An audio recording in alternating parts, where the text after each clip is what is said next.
جس سے وہ کچھ اخذ نہیں کر پائی کہ اس وقت اس کا موڈ کیسا ہے۔ اجیا کا لایا ہوا کیک ابھی تک اس کی ٹیبل پر پڑا تھا۔ سر، یہ آج کی اٹینڈنس لسٹ ہے۔ جو بچے بغیر بتائے غیر حاضر ہیں ان کے گھر فون کر دیا ہے اور ان کے نہ آنے کی وجہ بھی یہاں لکھ دی ہے۔ طہور نے اس کو ہنوز چپ دیکھ کر رجسٹر کھول کر اس کے سامنے رکھ دیا۔ ابھی اس نے ایک نظر اس پر ڈال کر رجسٹر کھولا تو سامنے ہی ترتیب سے کلاسز کے نام لکھے گئے تھے۔ پھر ہر کلاس کے سامنے غیر حاضر بچوں کے نام اور نہ آنے کی وجہ بھی لکھی ہوئی تھی۔ طہور کی رائٹنگ کافی پیاری تھی۔ کام سمجھ آ گیا ہے آپ کو؟ ابیز نے ہر ایک کلاس پر نظر دوڑانے کے بعد طہور کو مخاطب کیا تو وہ سر ہلا گئے۔ ابیز نے کہا تھا کہ اسے خاکروب کی جاب دی گئی ہے، لیکن آج اسے یہاں آ کر حیرانی ہوئی تھی جب طلحہ احمد نے اسے بتایا کہ اسے خاکروب کی نہیں بلکہ کی نوکری نہیں کرنی پڑے گی۔ اس کا سارا دن کا کام بس بچوں کی حاضری اور ٹیچرز کی حاضری کی لسٹ بنا کر دینا تھا۔ ساتھ اگر ابیز کوئی کام کہتا تو وہ کرنا تھا جو اسکول سے ریلیٹڈ ہی ہوتا۔ جی سر، طہور نے دھیمے لہجے میں کہتے سر ہلایا تو اس نے دراز سے 2 رجسٹر نکالے۔ 10ویں کلاس کے بچوں کی رجسٹریشن جانے والی ہے تو آپ اس رجسٹر سے دیکھ کر نیچے والے رجسٹر پر ترتیب سے گرلز اور بوائز کی الگ الگ لسٹ بنا دیں۔ ابیز نے دونوں رجسٹر اس کی طرف بڑھائے تو وہ سر ہلاتی انہیں تھام کر واپسی کو مڑی۔ وہ میری کزن تھی۔ ابیز کی آواز اپنی پشت پر سن کر وہ الجھا سا چہرہ لیے پلٹی۔ جی؟ اسے سمجھ نہیں آیا تھا کہ ابیز اسے کیوں بتا رہا ہے۔ ابھی جو یہاں سے گئی ہے وہ میری کزن تھی۔ ابیز کو لگا کہ اسے سمجھ نہیں آیا تو دوبارہ بتا دیا۔ تو آپ مجھے کیوں بتا رہے ہیں؟ طہور نے سنجیدگی سے سوال کیا۔ میں نہیں چاہتا آپ میرے بارے میں غلط سوچیں، ابیز نے بے ساختہ کہا تھا۔ کہہ کر وہ پچھتایا تھا بھلا اسے کیوں صفائی دے رہا ہے۔ میرے سوچنے یا نہ سوچنے سے آپ کو کیوں فرق پڑنے لگا؟ ویسے بھی میرے پاس دوسروں کو جج کرنے کے لیے فضول وقت نہیں ہے۔ طہور کا لہجہ سادہ سا تھا مگر ابیز کو وہ اس کا ایٹیٹیوڈ ہی لگا تھا۔ میں نہیں چاہتا کہ آپ باہر جا کر میرے بارے میں ایسی ویسی کوئی بات کریں، اسی لیے بتا رہا ہوں۔ ابیز کا لہجہ سپاٹ ہو چکا تھا۔ مجھے چگلی لگانے کی عادت نہیں ہے سر، اس لیے بے فکر رہیں۔ ویسے بھی وہ آپ کی منگیتر ہے اور ان کے کہے کے مطابق اتنا تو چلتا ہے۔ بے تاثر مگر مضبوط لہجے میں کہہ کر وہ رکی نہیں تھی بلکہ رجسٹر تھامے باہر نکل گئی۔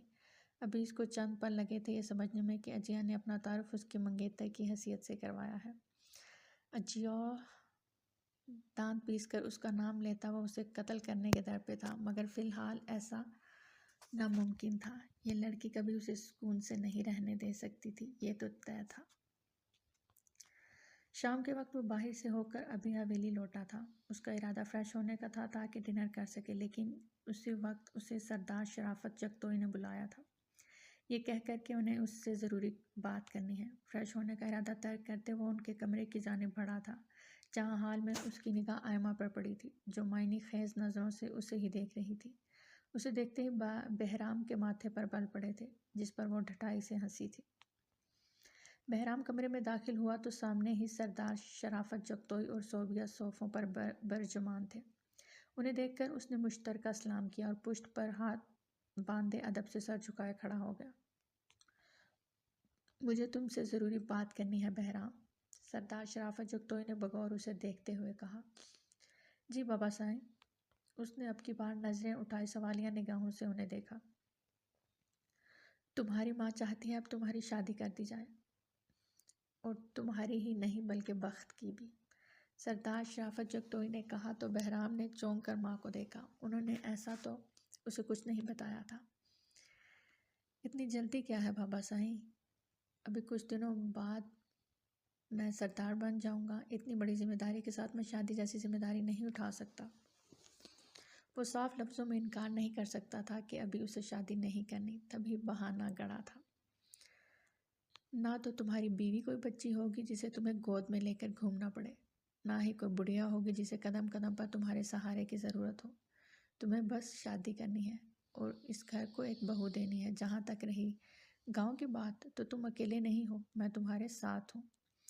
سردار شرافت نے اس کا اعتراض رد کیا تو وہ لب بھینچ کر رہ گیا۔ تمہارے بابا سائیں بالکل ٹھیک کہہ رہے ہیں بہرام، اس عمر میں ہی تو شادی ہوتی ہے، اور پھر ہم ہاں کر چکے ہیں، اب کسی قسم کا کوئی اعتراض نہیں۔ اب کی بار صوبیہ نے کہا تو بہرام نے اچنبے سے ماں کو دیکھا۔ کیا مطلب ہاں کر چکے ہیں ماں سائیں؟ کس کو ہاں کی ہے آپ نے؟ اس نے الجھ کر پوچھا تھا۔ تمہارے لیے آئمہ اور بخت کے لیے رائمہ کا رشتہ مانگا ہے ہم نے۔ شہزاد بھائی نے ہاں کر دی ہے، اب بس شادی کی تاریخ پکی کرنی ہے۔ صوبیہ کے انکشاف پر بہرام کا چہرہ غصے سے سرخ پڑ گیا تھا۔ مجھ سے پوچھے بغیر آپ کیسے اتنا بڑا فیصلہ کر سکتی ہیں؟ بخت کی شادی آپ چاہے جس سے مرضی کروائیں، مگر مجھے آئمہ سے شادی نہیں کرنی۔ اس نے دو ٹوک لہجے میں کہا تو صوبیہ بے یقینی سے اسے دیکھنے لگی۔ اسے لگا تھا کہ اپنی ماں کے فیصلے پر وہ بغیر کوئی اعتراض کیے سر جھکا دے گا، تبھی بغیر اس سے پوچھے وہ سعدیہ اور شہزاد ملک سے حامی بھر چکی تھی۔ بہرام ایسا رد عمل دے گا اس بات کا تو انہیں گمان بھی نہیں تھا۔ تمیز سے بات کرو بہرام، مت بھولو کہ تم اپنی ماں سے مخاطب ہو، اور تمہیں آئمہ سے شادی کیوں نہیں کرنی؟ سردار شرافت نے سرد لہجے میں بہرام کو گھورا۔ کیونکہ وہ اس حویلی کی بہو بننے کے لائق نہیں ہے۔ مجھے اس کا پہناوا، اس کا انداز بالکل نہیں پسند، اور نہ ہی میری اس کے ساتھ بنتی ہے۔ یہ میرا آخری فیصلہ ہے، اور اس گاؤں کے ہونے والے سردار کو کوئی بھی اس کا فیصلہ بدلنے پر مجبور نہیں کر سکتا۔ بہرام کا لہجہ بے حد سخت تھا۔ شہر میں تو کسی کو پسند نہیں کر رہا ہے جو یوں ہمارے آگے زبان چلا رہے ہو تم۔ سردار شرافت نے اس کے انداز ملاحظہ کرتے ہوئے کہا تو وہ تیزی سے نفی میں سر ہلا گیا۔ ایسا کچھ نہیں ہے بابا سائیں، بہرام جگتوئی کرتا ہے ڈنکے کی چوٹ پر کرتا ہے۔ بہرام نے مضبوط لہجے میں کہا تو وہ سر ہلا گئے، جبکہ صوبیہ پریشانی سے اپنے بڑے بیٹے کو دیکھ رہی تھی۔ میں اب بھائی کو کیا منہ دکھاؤں گی؟ میں نے ہاں کر دی ہے ان کو، صوبیہ نے پریشانی سے کہا۔ یہ تمہارا مسئلہ ہے، ہمارا نہیں۔ میں نے تمہیں پہلے ہی کہا تھا کہ ہمیں تمہارے بھائی سے رشتہ داری نہیں کرنی، مگر تم ہی بھتیجیوں کی محبت میں اندھی ہوئی جا رہی تھی۔ بغیر پوچھے تم نے ہاں کی ہی کیوں؟ جو کچھ کیا ہے تم نے، اب بھگتو بھی خود۔ سردار شرافت نے صوبیہ کو گھر کا اور باہر نکل گئے۔ بہرام نے تعصب سے ماں کو دیکھا جو آنسو بہا رہی تھی۔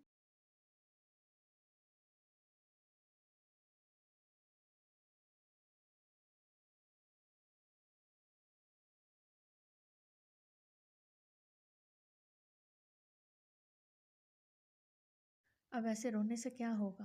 آپ کو مجھ سے پہلے پوچھ لینا چاہیے تھا نا۔ میں ایما کے ساتھ اپنی زندگی برباد نہیں کر سکتا۔ آپ ان سے معذرت کر لیجئے گا پلیز۔ ماں کے ہاتھ چوم کر وہ نرمی سے کہتا باہر جا چکا تھا، جبکہ صوبیہ سوچ رہی تھی کہ اب وہ کیا کہہ کر اپنے بھائی کو انکار کرے۔ رات کو کھانے پر سب لوگ ہی موجود تھے۔ شہزاد ملک کی طبیعت اب پہلے سے قدرے سنبھلی تھی۔ کھانا پرسکون ماحول میں کھایا گیا تھا۔ ایسے میں ایک بہرام ہی تھا جو آئمہ کی خود پر جمی نظروں سے کوفت محسوس کر رہا تھا۔ اس کو بس نہ چل رہا تھا کہ اس بے باک لڑکی کو دنیا سے ہی غائب کر دے۔ کھانا کھانے کے بعد وہ سب اٹھنے لگے۔ جب صوبیہ کے کہنے پر سب رکے، سب لوگ واپس اپنی اپنی جگہ پر بیٹھ چکے تھے۔ سب لوگ یہاں موجود ہیں تو میرے خیال میں سب کی موجودگی میں ہی بات ہو جانی چاہیے، صوبیہ نے کہا تو سب سوالیہ نظروں سے اسے دیکھنے لگے۔ آئمہ کے چہرے پر مسکراہٹ تھی، جیسے وہ جانتی ہو کہ وہ کیا کہنے والی ہیں۔ کون سی بات ماں سائیں؟ بختیار نے ایک نظر سب کے چہروں پر ڈال کے پوچھا۔ رائمہ کے سوا سب کے چہروں پر اطمینان تھا، یعنی وہ سب جانتے تھے۔ بہرام کی جیسے ہی سردار بننے کی رسم ختم ہوگی، اس کے 2 دن بعد تمہاری اور رائمہ کی منگنی کر دی جائے گی۔ جواب سردار شرافت کی طرف سے تھا، جسے سن کر جہاں رائمہ کو ٹسکا لگا تھا وہیں بختیار شوق کے عالم میں اپنی جگہ سے اٹھ کھڑا ہوا تھا۔ جو کچھ ابھی اس نے سنا تھا وہ سب اس کے وہم و گمان میں بھی نہیں تھا۔ یہ آپ کیا کہہ رہے ہیں بابا سائیں، میری اور رائمہ کی منگنی؟ بختیار نے دل سے دعا کی کہ وہ کہہ دیں نہیں یہ مذاق تھا، مگر کبھی کبھار سب کچھ ہماری منشا کے مطابق نہیں ہوتا۔ ہاں، تمہاری اور رائمہ کی منگنی۔ ہم نے تم دونوں کا رشتہ طے کر دیا ہے، صوبیہ نے اطمینان سے جواب دیا تو بختیار نے بے بسی سے رائمہ کا چہرہ دیکھا جو سرخ پڑ گیا تھا۔ مگر مجھ سے پوچھا بھی نہیں آپ لوگوں نے؟ وہ باپ کی طرف دیکھتے منمنایا۔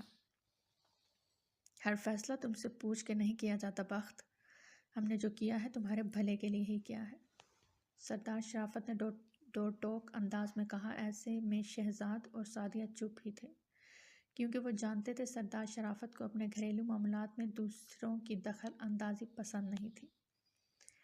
اتنا حیران کیوں ہو رہے ہو بخت؟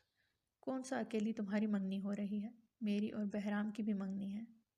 جب صوبیہ نے اس کی اور بہرام کی منگنی کے بارے میں کوئی بات نہ کی تو آئمہ نے خود ہی اپنی دانست میں اس پر بم پھوڑا۔ صوبیہ اس کی بات پر جزبز سی ہوئی، جبکہ سردار شرافت نے ناگواری سے آئمہ کو دیکھا تھا اور وہ بہرام کی بات سے متفق ہوئے تھے کہ آئمہ کو کوئی سلیقہ یا تمیز نہیں ہے۔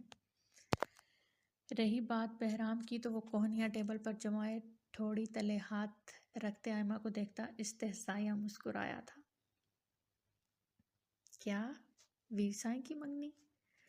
بختیار نے چونک کر بہرام کو دیکھا جو بہت پرسکون تھا۔ تو کیا وہ راضی تھا؟ نہیں، آئمہ کو کوئی غلط فہمی ہوئی ہے، رشتہ صرف تمہارا اور رائمہ کا جڑا ہے۔ سردار شرافت نے آئمہ کی بات کی تردید کی تو اس نے نگاہیں پھاڑے صوبیہ کو دیکھا جو نظریں چرا گئی۔ مگر بھائی صاحب، صوبیہ نے تو میری دونوں بیٹیوں کا ہاتھ مانگا تھا اور دونوں کی ہی منگنی طے کی تھی، سعدیہ نے حیران ہوتے ہوئے کہا۔ جی ہاں، مگر میرے بڑے بیٹے کو آپ کی بیٹی سے شادی نہیں کرنی بہن جی، اور نہ ہی ہم اسے مجبور کر سکتے ہیں، سردار شرافت نے دو ٹوک انداز میں کہا تو سعدیہ بل کھا کر رہ گئیں، جبکہ آئمہ بازی پلٹتے دیکھ کر وہاں سے واک آؤٹ کر گئی تھی۔ اس کے جانے کے بعد بہرام ہاتھ جھاڑتا اٹھ کھڑا ہوا جیسے کہہ رہا ہو خسکم جہاں پاک۔ اس کے جاتے ہی سب ہی باری باری وہاں سے چلے گئے تھے۔ اب وہاں صرف بختیار اور رائمہ ہی رہ گئے تھے۔ تم جانتی تھی اس بارے میں؟ بختیار نے سرد لہجے میں سامنے سر جھکائے بیٹھی رائمہ کو مخاطب کیا۔ نہیں ویر سائیں، مجھے اس بارے میں کچھ نہیں پتا تھا، رائمہ نے نفی میں سر ہلاتے تیزی سے کہا۔ تو تم راضی ہو؟ بخت نے سخت لہجے میں پوچھا تو وہ ایک بار پھر نفی میں سر ہلا گئے۔ تو پھر انکار کیوں نہیں کیا؟ اب کی بار وہ چڑھ کر بولا تو رائمہ نے بھیگی آنکھیں اٹھا کر اسے دیکھا۔ میں تو لڑکی ہوں، میرے انکار کی کیا اہمیت؟ انکار تو آپ کو کرنا چاہیے تھا نا، جو آپ نے نہیں کیا۔ آپ میرے ویر سائیں ہیں، میں آپ سے شادی نہیں کروں گی۔ رائمہ کا نم لہجہ بختیار کو اپنے برے اور تلخ رویے کا احساس دلا گیا تھا، مگر اس سے پہلے کہ وہ کچھ کہتا رائمہ تیزی سے وہاں سے نکلتی چلی گئی۔ میں بھی یہ شادی نہیں کروں گا، دو ٹوک انداز میں وہ فیصلہ کرتا ماں کے کمرے کی جانب بڑھا تھا تاکہ اپنا انکار جمع کروا سکے۔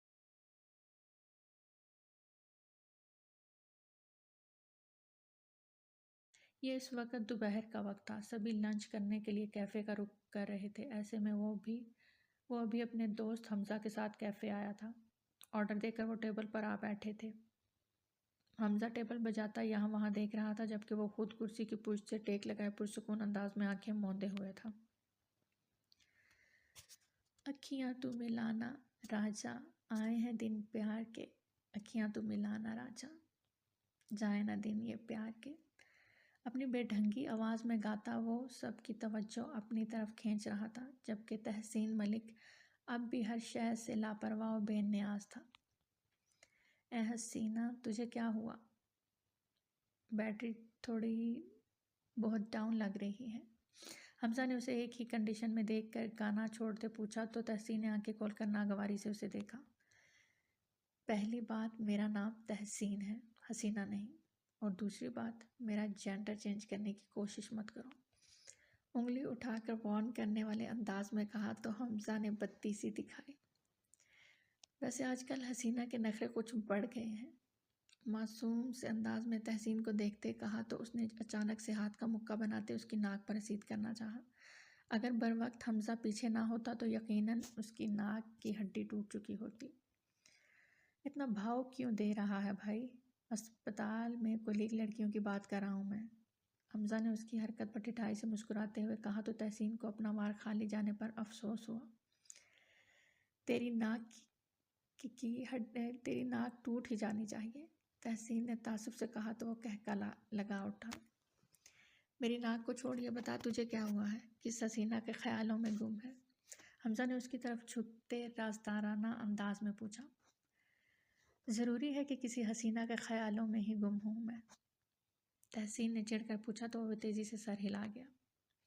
آف کورس میری جان، اب تو لڑکی تو ہے نہیں جو کسی ہینڈسم کے خیالوں میں گم ہوگی، یا پھر یہ کہہ سکتا ہوں کہ تجھے مرد ہی پسند ہے۔ حمزہ نے شرارت سے آنکھیں گھمائیں تو تحسین نے یوں دانت پیسے جیسے دانتوں کے درمیان حمزہ موجود ہو۔ تیری باتیں بھی تیری طرح ہی فضول ہیں۔ فار یور کائنڈ انفارمیشن، میں ایک شریف لڑکا ہوں۔ تحسین نے جتایا تو حمزہ نے بغور اسے دیکھا۔ چہرے سے لگتا تو نہیں، لیکن تو کہتا ہے تو مان لیتا ہوں۔ اب بتا بھابھی کا نام؟ حمزہ نے کہتے کہتے اچانک سے پوچھا تو تحسین جو اس کی بات سن رہا تھا بے ساختہ بول اٹھا، رائمہ ملک۔ اس کے جواب پر حمزہ کے ہونٹوں پر مسکراہٹ کھلی تو تحسین کو احساس ہوا کہ وہ کیا بول چکا ہے۔ ہاں، رائمہ ملک، نام تو کافی اچھا ہے۔ ویسے یہ واردات کب ہوئی؟ حمزہ نے دلچسپی سے پوچھا۔ اس سے پہلے کہ وہ کچھ کہتا ویٹر ان کا آرڈر لے آیا۔ وہ کھانا ٹیبل پر لگا کر واپس چلا گیا تو تحسین حمزہ کی طرف متوجہ ہوا، جو ابھی بھی سوالیہ نظروں سے اسے ہی دیکھ رہا تھا۔ بس کچھ دن پہلے ہی دیکھا تھا اسے، اپنے بابا کے ساتھ آئی تھی میڈیسن لینے، تحسین نے بتایا۔ اب چھپانے کا کوئی فائدہ بھی نہیں تھا کہ حمزہ تو بال کی خال اتار کر رکھ دینے والوں میں سے تھا۔ ایک ہی ملاقات میں دل لے گئی، واہ بڑی ڈیئرنگ ہے تیری والی تو۔ حمزہ نے توصیفی انداز میں کہا تو وہ ہنس دیا۔ محبت کے لیے تو ایک ہی نظر کافی ہوتی ہے، پھر ملاقات کیا چیز ہے؟ تحسین نے کہا تو وہ سمجھنے والے انداز میں سر ہلا گیا۔ تو کب بجا رہا ہے اپنا بینڈ؟ میرا مطلب شادی؟ حمزہ نے اسے خود کو گھورتے پا کر تیزی سے سوال کی تصحیح کی، ساتھ میں کھانے سے انصاف بھی جاری رکھا۔ بس اپنی والی کے بارے میں معلومات تو حاصل کر لوں، پھر دیکھیں گے، ابھی تو مجھے نام کے علاوہ کچھ بھی نہیں معلوم۔ تحسین نے کھانا کھاتے ہوئے بتایا تو وہ سر ہلا گیا۔ ہمت مردہ مدد خدا۔ حمزہ نے ہوا میں سر جھلایا تو اسے مست ہوتے دیکھ کر تحسین ہنس دیا۔ یہ تو طے تھا کہ تحسین ملک کی زندگی میں ایک ہی لڑکی کی جگہ تھی، اور وہ تھی رائمہ ملک۔ اب اس کا ارادہ رائمہ کو ڈھونڈ کر اس کے بارے میں معلومات حاصل کرنے کا تھا تاکہ جلد از جلد اس سے شادی کر سکے۔ وہ کل ہی گاؤں سے واپس آ گیا تھا۔ سردار شرافت نے اسے بہرام کی دستار بندی تک روکنے کی بہت کوشش کی تھی، لیکن وہ 1000 طرح کے بہانے بنا کر لوٹ آیا تھا۔ اپنی اور رائمہ کے رشتے کی بابت سن کر اس نے صوبیہ کو 2 ٹوک انکار کرنا چاہا تھا، مگر انہوں نے اس کی بات ماننے سے صاف انکار کر دیا تھا اور اسے ایموشنل بلیک میل کیا تھا کہ بڑے بیٹے نے تو ان کا مان توڑ دیا ہے تو وہ ہی ان کا مان رکھ لے۔ ان کی نم آنکھیں دیکھ کر وہ مزید کچھ نہیں کہہ پایا تھا، تبھی بجھے دل سے وہاں سے نکل گیا۔ شام کو بہرام کی دستار بندی تھی اور اس سے اگلے دن رائمہ اور بختیار کی منگنی، جس پر نہ رائمہ راضی تھی اور نہ ہی بختیار، مگر دونوں کے والدین کچھ سن ہی نہیں رہے تھے، جس پر دونوں نے چپی سادھ لی۔ یہ صبح سویرے کا وقت تھا۔ ناشتہ کرنے کے بعد وہ تیار ہو کر نیچے آیا تاکہ آفس جا سکے۔ پہلے جا کر گیٹ کھولا اور پھر گیراج سے اپنی بائک نکال کر سٹارٹ کی اور گیٹ سے باہر نکالی، پھر اندر آ کر گیٹ بند کرنے لگا جب اچانک سے اس کے سر پر آ کر کچھ لگا۔ سر کو سہلاتے اس نے یہاں وہاں دیکھا مگر کوئی نہیں تھا، جس پر وہ ابھی آگے بڑھنے ہی لگا تھا کہ ایک بار پھر اس کے سر پر کچھ آ کر لگا۔ اس نے پہلے نیچے دیکھا تو وہ کچا امرود تھا، پھر اوپر دیکھا تو اسے درخت پر کوئی چڑھا ہوا نظر آیا۔ اس کے لباس سے وہ اسے کوئی لڑکی ہی لگی تھی مگر وہ اس کا چہرہ نہیں دیکھ پایا تھا۔ صبح ہی صبح اسے امرود توڑنے والے پہ حیرت ہوئی تھی۔ وہ تھوڑا نزدیک ہوا اور امرود کے درخت کے تنے کو پکڑ کر زور سے ہلایا، جو بہت زیادہ موٹا نہیں تھا۔ زلزلہ آ گیا۔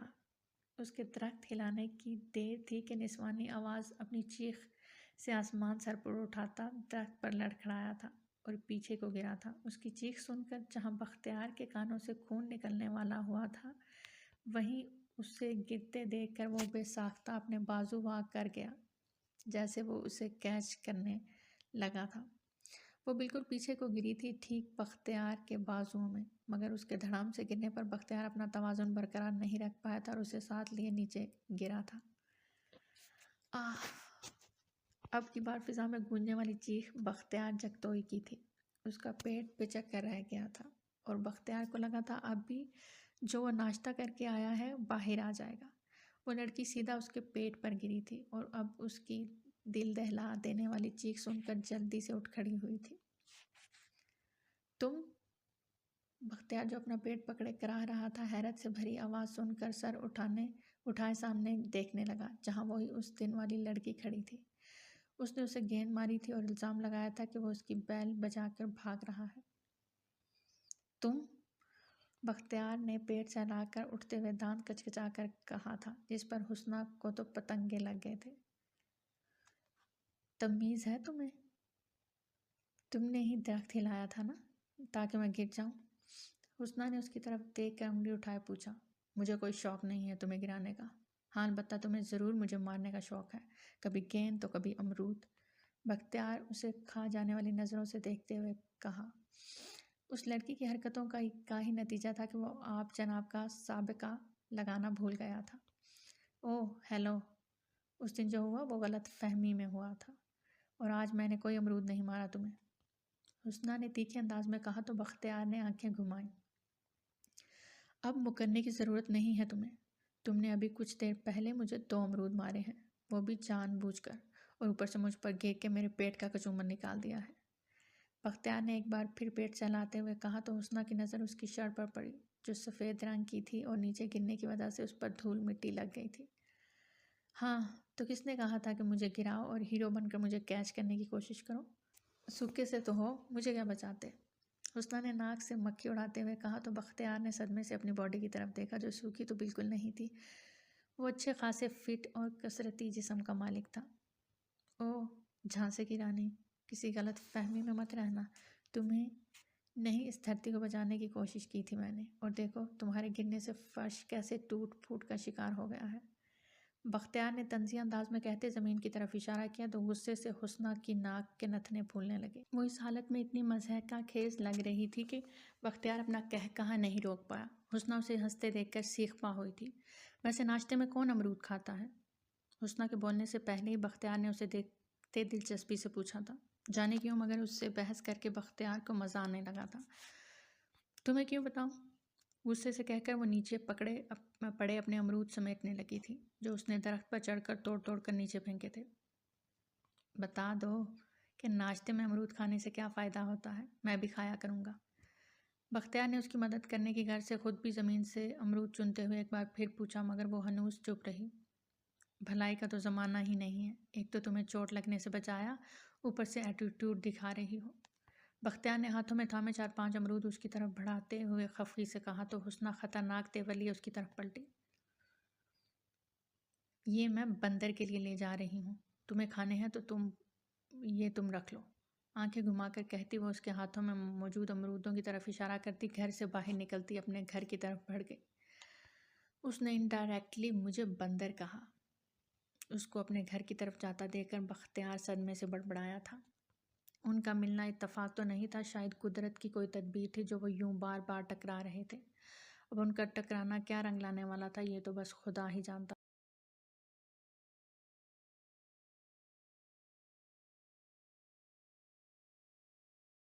طہور فاطمہ کو اسکول جوائن کیے 2 دن ہو چکے تھے۔ ان 2 دنوں میں وہ اچھے سے سارا کام نہ صرف سمجھ گئی تھی بلکہ بہت محنت سے اپنی ذمہ داری کو بھی پورا کر رہی تھی۔ ابھی جو اس کے کام سے مطمئن، مگر ایک بات جو اس نے نوٹ کی وہ یہ تھی کہ طہور فاطمہ اپنے کام سے کام رکھنے والی لڑکی تھی۔ اسے دوسروں کے معاملے میں ٹانگ اڑانا یا بلا وجہ گھسنے کی عادت نہیں تھی، نہ ہی وہ دوسروں سے بے تکلف ہوتی تھی۔ اس کی ایک عادت جو ابھی اس کو عجیب لگی تھی وہ تھی اس کی چپی۔ ابھی اس نے کبھی اسے بلا وجہ بولتے نہیں دیکھا تھا، صرف کام کے وقت ہی کسی سے مخاطب ہوتی تھی۔ فری ٹائم میں بھی وہ اسٹاف روم میں بیٹھی رہتی۔ اس کے پاس اینڈرائڈ فون بھی نہیں تھا جس سے ابھی اس کو لگتا کہ وہ سوشل میڈیا استعمال کر کے اپنا وقت گزارتی ہوگی۔ ابھی نے اس کے پاس چھوٹا بٹنوں والا فون دیکھا تھا، وہ بھی چھٹی کے وقت جب وہ کسی کو کال ملا رہی تھی۔ اس کا بے تاثر چہرہ کبھی کبھی ابیس کو عجیب سے خیالات سے دوچار کر دیتا تھا، جیسے وہ ایموشن لیس ہو۔ اس کی نظر میں طاہر فاطمہ عجیب تھی، بے حد عجیب۔ تو جناب، کیسی لگی آپ کو آج کی قسط؟ امید کرتی ہوں کہ پسند آئی ہوگی۔ تو چلیے ملتے ہیں بہت جلد ایک نئی قسط کے ساتھ۔ تب تک اپنا ڈھیر سارا خیال رکھیں۔ اللہ نگہبان۔